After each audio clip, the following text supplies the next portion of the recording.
Queridos amigos, muita paz a todos, muita alegria. É com imensa satisfação que estamos juntos aqui para mais um encontro de reflexão sobre sobre as passagens de nosso Senhor Jesus Cristo, que tanto nos enriquecem à luz das religiões, à luz da doutrina espírita e que nos fazem engrandecer a alma, caminhar com mais felicidade, com mais alegria, com mais motivação, com mais entusiasmo, uma vez que o Evangelho de Jesus traz os principais ensinamentos que a humanidade já viu ao longo da sua história, uma vez ter sido ele o ser mais influente, mais sábio e mais importante que a nossa humanidade já viu. Então é sempre uma alegria única estarmos juntos para refletir sobre as palavras de Jesus e sobre esses ensinamentos que brilham na humanidade, nos convidando a construir um mundo melhor. Sejam todos bem-vindos, é uma alegria imensa. Nós vamos ler uma página para logo em seguida fazer a nossa oração como é de praxe. A nossa página é do livro Fonte Viva, através de Chico Xavier, pelo Espírito Emmanuel. E a página é a seguinte: varonilmente. Vigiai, estai firmes na fé, portai-vos varonilmente, sede fortes. Paulo. Vigiai na luta comum, permanecei firmes na fé ante a tempestade. Portai-vos varonilmente em todos os lances difíceis. Sede fortes na dor, para guardar-lhe a lição de luz. Reveste-se o conselho de Paulo aos Coríntios, ainda hoje, de surpreendente oportunidade. Para conquistarmos os valores substanciais da redenção, é imprescindível conservar a fortaleza de ânimo de quem confia no Senhor e em si mesmo. Não vale a chuva de lágrimas despropositadas ante a falta cometida. Arrependermos-nos de qualquer gesto maligno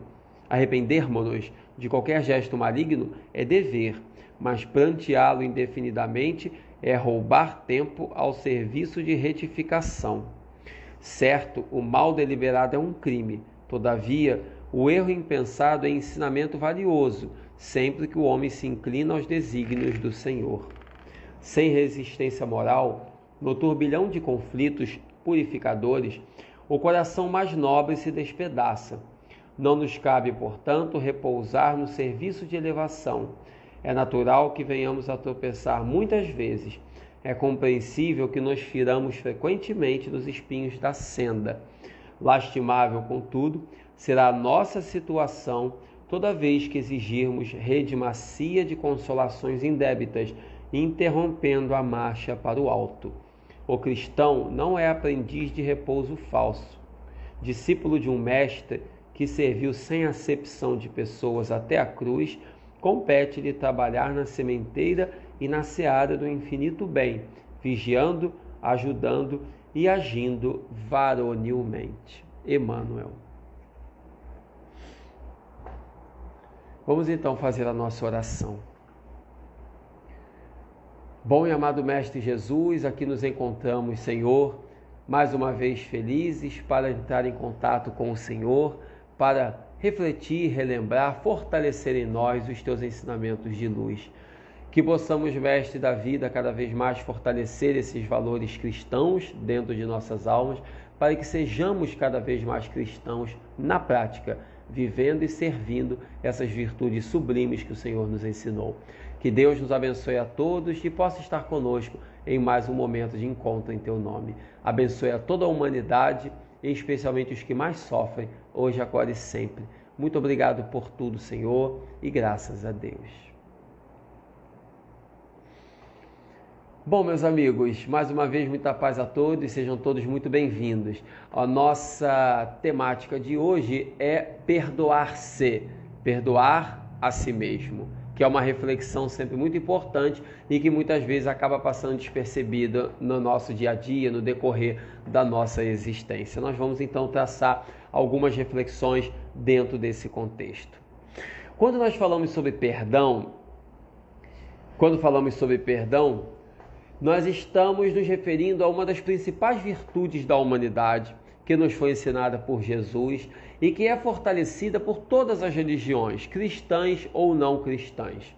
O Espiritismo, em particular, fortalece muito a ideia do perdão, mas todas as religiões, de uma forma geral, especialmente as religiões cristãs, fortalecem muito essa ideia, porque Jesus deixou muito claro a necessidade de perdoar. E ele deixou tão clara essa proposta que quando os discípulos lhe perguntaram: Senhor, quantas vezes devemos perdoar ao meu irmão? Até 7 vezes? E Jesus respondeu: não lhe digo que deveis perdoar até 7 vezes. No entanto, digo-vos que devem perdoar até 70 vezes 7 vezes. O que Jesus quis dizer com isso? Não que nós tenhamos que multiplicar 70 vezes 7 para ver a quantidade de vezes que devemos perdoar. O que Jesus quis dizer, sim, é que nós temos que perdoar infinitamente. Tudo na vida se perdoa. É comum as pessoas dizerem: mas certas coisas não se perdoam. Não é verdade, tudo se perdoa. O que há muitas vezes é um equívoco na interpretação do perdão. Perdoar é uma necessidade. Perdoar é uma necessidade impostergável. Algumas pessoas dizem: tal coisa não se pode perdoar. Pode sim, pode se perdoar. Se alguém, por exemplo, me prejudicou, me fez muito mal, e eu vejo que essa pessoa não merece a minha confiança porque é uma pessoa desonesta, porque é uma pessoa violenta, não quer dizer que eu tenha que ter amizade com essa pessoa. Não quer dizer que eu tenha que colocar essa pessoa dentro da minha casa. Perdoá-la significa desejar-lhe o bem, não devolver o mal com o mal, pelo contrário, devolver o mal com o bem. Orar pela pessoa, não fazer maledicência contra ela, ajudá-la dentro do possível, do que estiver em minhas condições. Muitas pessoas pensam que para perdoar é necessário reatar grandes laços de afetividade. Não necessariamente. Nós não teremos com alguém que nos faz mal a mesma afeição, o mesmo carinho que temos com aqueles que são nossos amigos e que nos fazem bem. Isso aí é da vida humana. Não há como ter a mesma confiança, a mesma consideração, a mesma afeição com aqueles que nos fazem bem do que com aqueles que nos fazem mal. Agora, aqueles que nos fazem mal, nós podemos e devemos perdoar. Perdoar como? Nessas condições que citamos, sem devolver mal com o mal, fazendo o bem dentro do possível, desejando o bem à pessoa, orando pela pessoa. Enfim, de 1000 maneiras nós perdoamos. Então o perdão ele é algo muito profundo e é um mecanismo essencial para a nossa sobrevivência. O perdão ele hoje é trabalhado de 1000 maneiras, não apenas como um conceito religioso, mas também como conceito de uma forma geral. Conceitos que nos induzem a ter uma vida melhor como um todo. E aprimorando a ideia do perdão, ele é utilizado não apenas no perdão aos outros. E aí é que entra a nossa temática mais específica da nossa reunião, do nosso encontro de hoje, que gira a nossa temática, que é o perdão, mas é mais especificamente o auto-perdão. Perdoar o próximo é uma necessidade impostergável. Perdoar a si mesmo é uma necessidade também impostergável. Da mesma forma que nós temos o dever de perdoar o próximo, nós temos também o dever de perdoar a nós mesmos. Esse auto-perdão, que é fundamental para a nossa existência, passa muitas vezes despercebido, porque ouvimos tanto que temos que perdoar o próximo, perdoar o outro, e realmente devemos, só que não escutamos na mesma proporção que devemos perdoar a nós mesmos. Ouvimos muito que temos que perdoar os outros, mas não ouvimos que temos que perdoar a nós.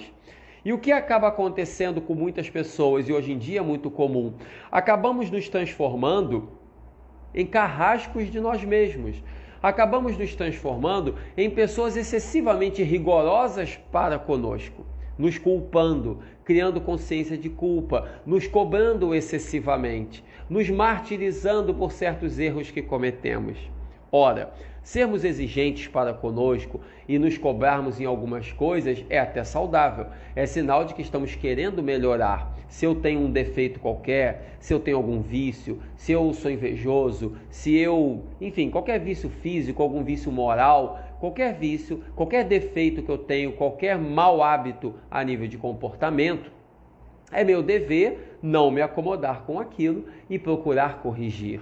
Agora, não quer dizer com isso que eu tenha que virar um carrasco de mim mesmo e ficar me cobrando, o tempo todo, e ficar falando mal de mim, como algumas pessoas fazem, e se martirizando, e achar que a pessoa em um desgaste mental e físico constante, quando na verdade nós somos seres humanos, e todo ser humano se equivoca. Estamos na Terra como uma aprendizagem, a Terra é uma escola, e na escola não existe aluno perfeito. O único perfeito que pisou na Terra foi nosso Senhor Jesus Cristo. Ele sim foi perfeito.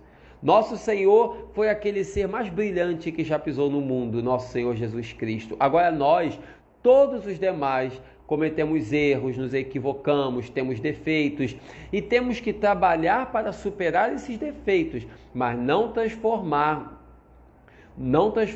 as nossas vidas em um palco de autocobrança excessiva, de autorrigor excessivo. Dessa forma, então, com esse raciocínio, meus irmãos, de não tornar a nossa vida uma autocobrança excessiva, cobrar-se dentro dos limites, mas não excessivamente, porque nos faz mal. Dentro dessa proposta, é importantíssimo refletirmos sobre a necessidade do auto-perdão. Perdoar o próximo, repito, é uma necessidade impostergável, mas perdoar a si mesmo também. É muito comum as pessoas falarem do perdão aos outros, mas é muito difícil ouvirmos alguém falar da necessidade de perdoar a si mesmo. E é tão importante perdoar o outro como perdoar a si próprio. Até porque o perdão hoje, o auto-perdão e também o perdão aos outros são trabalhados não apenas como uma proposta religiosa, mas também como um mecanismo de manutenção da saúde, de produtividade, de uma série de coisas. Pesquisas modernas já estão demonstrando que as pessoas que não perdoam, e isso vale para o próximo e vale para si mesmo, as pessoas que não perdoam, que são aquelas que cultivam ressentimentos, cultivam mágoas, cultivam sentimentos negativos que armazenam dentro de si, essas pessoas estão mais propensas a desenvolver determinadas doenças. Um número variado de doenças, uma gama de doenças, problemas cardíacos, problemas, os mais variados, estão relacionados a questões do sentimento. Claro que também estão relacionados a outros fatores. Os problemas de saúde, as doenças, também têm a ver com a má alimentação, também tem a ver com o estresse, também tem a ver com a falta de exercícios físicos, tem a ver com a genética, tem uma série de fatores que influenciam, que nós não vamos nos aprofundar nesse momento. Mas o que mais nos interessa aqui é que um dos fatores centrais, e que não é muito abordado, é exatamente a questão do perdão. Todo problema de saúde, ou praticamente todo ele, tem um componente emocional embutido. Por isso a importância de cuidarmos da nossa casa mental. E ao cuidarmos da nossa casa mental, ao cuidarmos do nosso lado emocional, não há como não falar do perdão. Porque o perdão, ele é um dos pontos centrais para que tenhamos uma vida feliz, saudável, realizadora. Então, por exemplo, se eu cometi determinado equívoco, vamos supor, isso vale em todos os casos do perdão, mas vamos focar no auto-perdão, que é o que nos interessa mais hoje. Se eu cometi um grande equívoco, ou até um pequeno equívoco, pode ser um pequeno ou pode ser um grande equívoco, não importa qual o tamanho do erro que nós porventura já cometemos, todo erro ele é perdoável. Se Deus nos perdoa, quem somos nós para não perdoar a nós mesmos? Então, cometemos determinado erro, pequeno ou grande. Eu tenho que olhar para esse erro como um mecanismo de aprendizado. Então eu olho para ele e digo para mim, me equivoquei e me arrependo. E após me arrepender, como ensina Allan Kardec, a gente sofre um pouco, porque a gente não quer errar, então a gente se entristece. Depois a gente se arrepende e depois a gente corrige. Essa tríade kardeciana, que Allan Kardec coloca muito bem na codificação do Espiritismo, ela é o verdadeiro aprendizado do perdão, especialmente do auto-perdão dentro desse contexto. Porque se eu cometo um equívoco, primeiro, eu me arrependo, eu sofro com aquilo, de alguma forma eu vou sofrer. Eu vou sofrer não excessivamente, mas quando eu me der conta, aquilo me entristece de alguma forma. Aí eu me arrependo. e logo depois eu parto para a ação para corrigir o erro. E esse terceiro ponto, que é o da ação para corrigir, para recuperar o tempo perdido, esse é o que mais nos importa. Muitas vezes as pessoas param no arrependimento e ficam arrependidas o resto da vida. Ou então param no sofrimento, de quem fica se lamentando o tempo inteiro o erro que cometeu. Ao invés de pararmos na lamentação e no sofrimento ou pararmos no arrependimento, temos que passar por essas fases rápido. O sofrimento e o arrependimento nós passamos rápido. E parar aonde? Nós vamos parar na reparação, aonde está a ação. Então eu errei. Se eu cometi um erro pequeno ou grande, eu tenho que olhar para mim e falar, eu me equivoquei, não deveria ter feito isso. Peço perdão a Deus, me arrependo, e agora o que eu posso fazer para corrigir, para melhorar? Eu posso ajudar a pessoa que eu prejudiquei? Se eu puder, eu vou reparar junto a ela. Se eu não posso mais, porque a pessoa já não está mais entre nós, não tem problema, eu vou reparar trabalhando no bem. Eu vou buscar na ação da caridade, da solidariedade, da fraternidade, uma maneira de corrigir. Porque ao fazer o bem ao próximo, eu estou evoluindo, eu estou corrigindo, eu estou reparando, eu estou fazendo com que a minha vida progrida, porque o grande segredo da vida é olhar para frente. Quem olha para trás cultiva sentimento de culpa.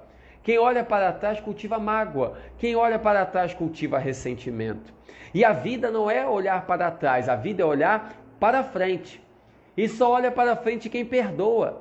Quem não perdoa, olha para trás. Se eu não me perdoar por um erro que eu cometi, eu vou ficar sempre olhando para trás. Que eu cometi determinado erro, então sempre eu vou atrelar aquilo. Vamos supor que eu algum dia errei ao recusar um trabalho que me foi oferecido por alguém que me pagaria um bom salário, um exemplo. E aí eu recusei. Mais tarde eu me arrependi. Ok, mas de que adianta a minha lamentação de que eu deveria ter aceitado aquele emprego há 10 anos atrás? De que vai adiantar a lamentação? Eu tenho que perdoar e esquecer aquilo e olhar para frente. O que eu posso fazer daqui para diante? Porque se eu fico amarrado ao passado, todos os problemas que me acontecerem nessa vida, eu estarei vinculado ao passado. Tudo eu vou atrelar aquilo. Eu vou dizer para mim constantemente, tá vendo? Eu hoje estou passando dificuldade porque lá atrás eu fiz aquilo. Tá vendo? A minha vida não progride porque lá atrás eu não aceitei aquela oportunidade. E eu vou estar sempre vinculado a uma realidade do passado. Quem se prende ao passado tem ressentimento, tem mágoa, tem consciência de culpa. E nós não estamos aqui para nos vincular ao passado.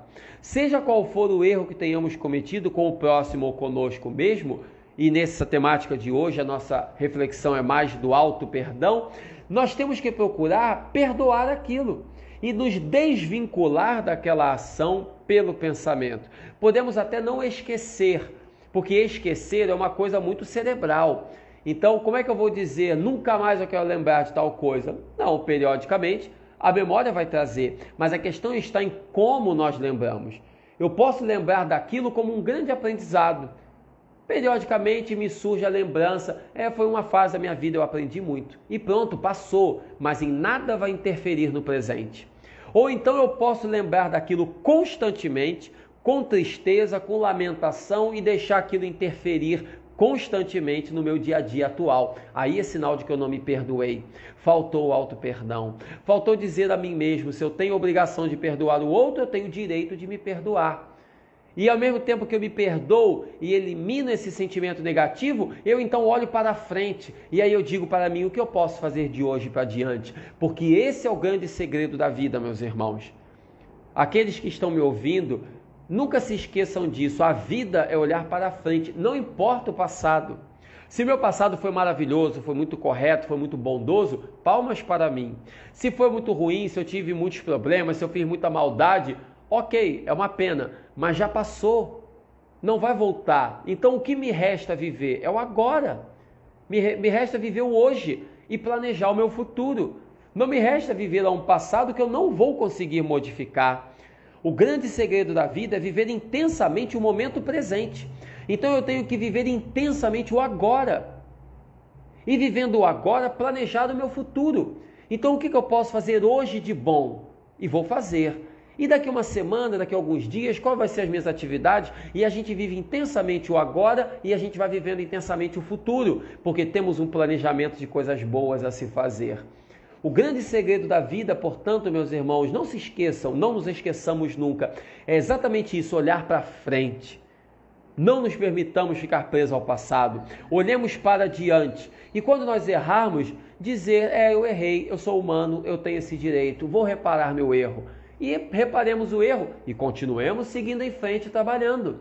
Esse é o grande segredo da vida. Um exemplo muito claro do auto-perdão está no Evangelho, na convivência de Jesus com os apóstolos. 2 grandes exemplos podemos citar aqui. Por exemplo, o caso de Judas. Quando Judas traiu Jesus, que até hoje, infelizmente, se faz aquele ato lamentável de malhar Judas na época da Semana Santa, o que é um ato completamente desnecessário, essa malhação, um ato até ridículo, eu diria, porque você fazer uma malhação porque alguém cometeu um erro, como se nós não cometêssemos nenhum erro. Quem somos nós para tirar pedra na casa do vizinho? Mas enfim, a humanidade vai aprendendo, vai avançando. Mas Judas então se equivocou, porque ele se deixou levar por uma certa vaidade e ele não queria entregar Jesus para ser crucificado. Isso que as pessoas não se dão conta. Ele não queria entregar Jesus para ser crucificado. Judas imaginou que ao dizer onde Jesus estava e os guardas irem capturá-lo, ele imaginou que Jesus fosse utilizar o seu poder, a sua grandeza espiritual para resolver toda a situação, demonstrar quem ele era, impor mais respeito e então provocar uma grande mudança na sociedade. Essa era a ideia de Judas. Jesus é muito poderoso, mas é muito calmo, muito pacífico, muito tranquilo. Vou fazer de uma forma que Jesus mostre o seu valor. E, no entanto, não era isso que Jesus queria. E então, quando eles foram prender, Jesus se entregou e foi crucificado. E Judas, ao perceber aquilo, ele se sentiu culpado. Não deveria ter se sentido culpado, porque a culpa não era dele. Os guardas prenderam, crucificaram, os governantes da época, a culpa não foi de Judas, mas ele se sentiu culpado. Ao se sentir culpado, ele cometeu um erro mais grave ainda, que foi, Judas, como nós sabemos, tirou a vida pelo suicídio. Ou seja, Judas, ele não se perdoou. Ao se suicidar, ele não se perdoou. Porque ele poderia, lembremos dos 3 passos, o sofrimento, o arrependimento e a reparação, a ação. Se Judas se deu conta do seu erro, o que ele poderia ter feito? Primeiro, ele iria sofrer um pouco ao ver do seu erro. Ele ia dizer, meu Deus, como que eu fui capaz de cometer isso? E então ele iria sofrer, ia se entristecer, iria chorar, como qualquer um de nós. E iria se arrepender. Se arrependeu do que fez. Passados esses 2 passos do sofrimento e do arrependimento, o terceiro qual é? Que nós já conversamos, a ação. Ok, já chorei bastante, já me arrependi, agora eu tenho que reparar. Não adianta ficar chorando, ninguém nasceu para ficar chorando. A gente chora vez que outra nas nossas dificuldades do dia a dia, cada um tem suas preocupações, suas tristezas. Então vez que outra a gente chora um pouquinho e logo passa. 5 minutos depois a gente levanta e vai trabalhar. Como dizia Chico Xavier, o cristão ele chora 10 minutinhos, depois enxuga as lágrimas e vai trabalhar no meio da multidão e vai ajudar quem precisa. O cristão não passa o dia inteiro chorando, não. Ele chora 10 minutos e passa o dia inteiro trabalhando, servindo, ajudando, amando, porque sabemos que há pessoas que precisam muito mais do que nós. E sabemos que nós temos muito a oferecer para a humanidade. Então o que Judas deveria ter feito? Seguido esses passos. Ele sofreu porque errou, ok. Se arrependeu e agora era o que? Era para partir para a ação. Então dizer, o que eu posso fazer de bom pelo bem da humanidade? O que eu posso fazer para reparar meu erro? Meu Deus, eu não deveria ter feito isso. O que eu posso fazer agora? Perdão, tive um pequeno problema aqui no aparelho, mas já resolveu. O que ele devia ter dito para si mesmo, o que eu posso fazer agora? Como eu posso reparar o meu erro? Como eu posso corrigir o que eu estou fazendo? Como eu posso reparar o equívoco que eu cometi? Como que eu posso fazer isso? E então partir para a ação, para essa reparação. Mas ele não fez. Ele sofreu, se arrependeu e ao invés de partir para a ação, ele então cometeu o suicídio.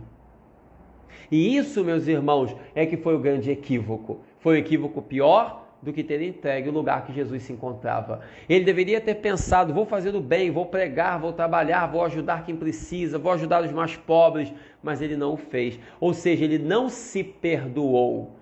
Ele não perdoou a si mesmo. Ele deveria ter olhado e ter dito, eu errei, mas eu tenho direito de errar porque eu sou um ser humano, vou olhar para frente. Mas ele não o fez. Ele não fez isso. Ele simplesmente se entregou ao desânimo, à tristeza profunda e tirou a própria vida, o que é lamentável. Hoje, infelizmente, nós vemos muitos atos dessa natureza. Então, nós temos que dizer para nós mesmos, eu sou humano, eu tenho direito de errar, eu me perdoo.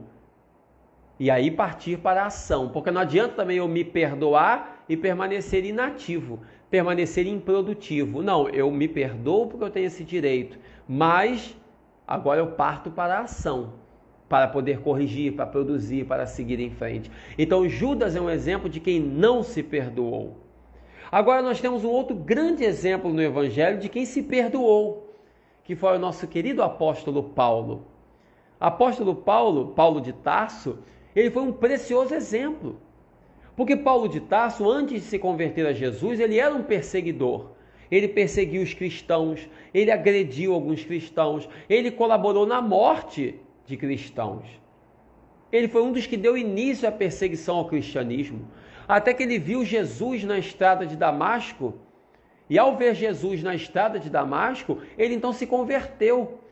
E ao se converter a Jesus, a perceber a necessidade da caridade, da fé, ele então olhou para trás e ele disse, meu Deus, quanto tempo eu perdi até agora? Ele apedrejou cristãos, ele colaborou na morte, ele deu início à perseguição ao cristianismo. Quantas coisas fanáticas eu fiz! Só que o que ele fez? Ele seguiu esses passos que nós citamos. Primeiro ele se entristeceu e sofreu, porque, meu Deus, quanta coisa errada eu fiz. Então ele sofreu. Segundo, ele se arrependeu. E agora ele se perdoou, ou seja, ele partiu para a ação. Não pensou em tirar a vida como Judas fez. Os dois erraram.